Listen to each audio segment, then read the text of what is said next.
Hello guys, তো আজকে আবার একটা নতুন ভিডিও নিয়ে এসেছি। এই বইটা আমি রিসেন্ট হাতে পেলাম। আমার ফ্যান্টমের কালেকশানের মধ্যে কিছু বই মিসিং আছে, তার মধ্যে এটা একটা।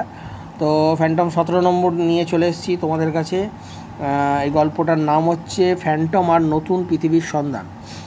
এখানে তো বলছে কি, দেখো আমি স্টার্টিংটা একটু দেখাচ্ছি। দেখো বাবা, এই হচ্ছে সেই জায়গা যাকে প্রাচীন যুগে ওয়াকার টেবিল বলা হতো। আদিবাসী ইন্ডিয়ানদের মতো এই জায়গা খুব ভয়ানক ছিল। এখানে কি ভূত প্রেত থাকতো এরকমই শোনা যায়। এখানে আসা ছিল নিষেধ।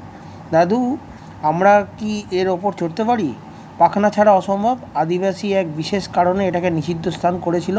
অন্তত আমার কাছে সেই কারণটা গুরুত্বপূর্ণ। কত সুন্দরভাবে অনুবাদ করেছে দেখো। 90 সালের বই, ঠিক আছে। তখন আমার কাছে বলতে গেলে আমি তো তখন 15 টাকা দাম ছিল, ঠিক আছে। দেখা যাক বইটার কন্ডিশনটা কীরকম আছে তোমাদের কাছে দেখাচ্ছি। আমি গল্পের দিকে ডিটেলস যাচ্ছি না, তোমাদের অনেক কাছে হয়তো থাকতে পারে। তো আজকে সকালবেলা উঠেই আমি এই বইটা অ্যাকচুয়াল যার কাছে পেয়েছে অনির্বাণ বাবুর কাছ থেকে পেয়েছি। তো থ্যাংক ইউ বইটা দেওয়ার জন্য। সর্দি হয়ে গেছে। এই হচ্ছে বইয়েরটা কিন্তু কোনো বই ধরা নেই। দেখো, ডায়মন্ড কমিক্স এরকমভাবে ছোটো ছোটো বই বার করতো, ঠিক আছে। ছোটো ছোটো করে অনুবাদ করা থাকতো, খুব সুন্দর লাগতো। কন্ডিশন দেখো। আমি গল্পে একজন আমাকে কমেন্ট করেছিলেন, দাদা আপনি তো বইয়ের পাতাই উল্টালেন, গল্পটা বলে। আমি যদি এটা গল্প করি মনে হয় একটা ভিডিওই মনে হয় 8 ঘন্টা হবে, ঠিক আছে। কেননা প্রত্যেকটা জিনিস সুন্দরভাবে বলে অনুবাদ করে করে বোঝাতে হবে, যেটা সম্ভব নয়। এর আগে আমি একবার ট্রাই করেছিলাম, অনেকের ভালো লাগেনি, অনেকে দেখেনি, স্কিপ করে বেরিয়ে গেছে। তোমরা যদি আগ্রহ পড়ে থাকো কমেন্ট করো। যদি আমার এতে যদি ভিউজ থাকে তো নিশ্চয়ই করার চেষ্টা করব। কিন্তু তাহলে একটা বই মোটামুটি একবারে তো সম্ভব নয়, অনেক লম্বা করা যাবে। কিন্তু আমার মতে বলে আমি তোমাকে দেখাচ্ছি, তোমরা নিজেরাই বুঝতে পারবে। এটা একটা ওয়াকার টেবিলের কাহিনি, নতুন পৃথিবীর সন্ধান, ঠিক আছে। তো দেখা যাক। এই টেবিলটা নিয়েই গল্প আছে। এখানে কি করে এই জায়গাটা হলো, রাজত্ব কেরম ছিল তাই নিয়েই দেখা যাক কতদিন আমরা এ করি। ফ্যান্টমের অনেক গল্প কিন্তু যেগুলো ইন্দ্রজালে বেরিয়েছে, যেগুলো এখানে কিন্তু দোয়া নেই। হতে পারে এই গল্পগুলো ইন্দ্রজালে এসছে।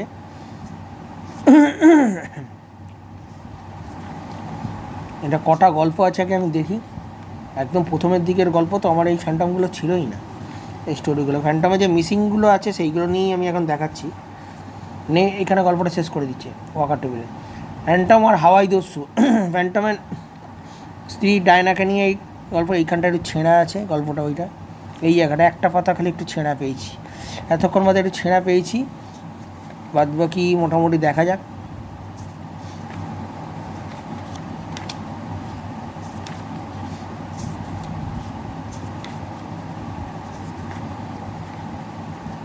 বইগুলোকে মানে সেলুটেপ দিয়ে পুরো নতুন করে রাখতে হবে। প্রত্যেকটা গল্প কিন্তু অন্য ধরনের ছোটো ছোটো করে অনুবাদ করা হতো।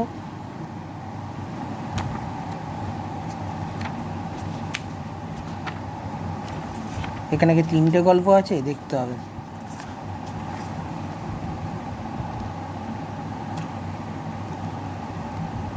টোটাল পেজটা আগে দেখি। 108, মানে 108 পৃষ্ঠা। এই পৃষ্ঠাটা স্টার্টিংটাই একটু ছেঁড়া আছে। এখানে বলছে অবাক ব্যাপার, প্রাচীন যুগের মতো এখনও পাহাড়ি রাজারা রয়ে গেছে। কি সবই বড় হয়ে গেছে, ওদের প্রত্যেকের নিজের একটা দেশের একচ্ছত্র হতে বলে, ঠিক আছে। ফ্যান্টমের গল্প বরাবরই শ্রেষ্ঠ। আমরা ছোটোবেলায় এইগুলো দেখতাম, এখানে পেছনে এরকম ছোটো ছোটো অ্যাড থাকতো।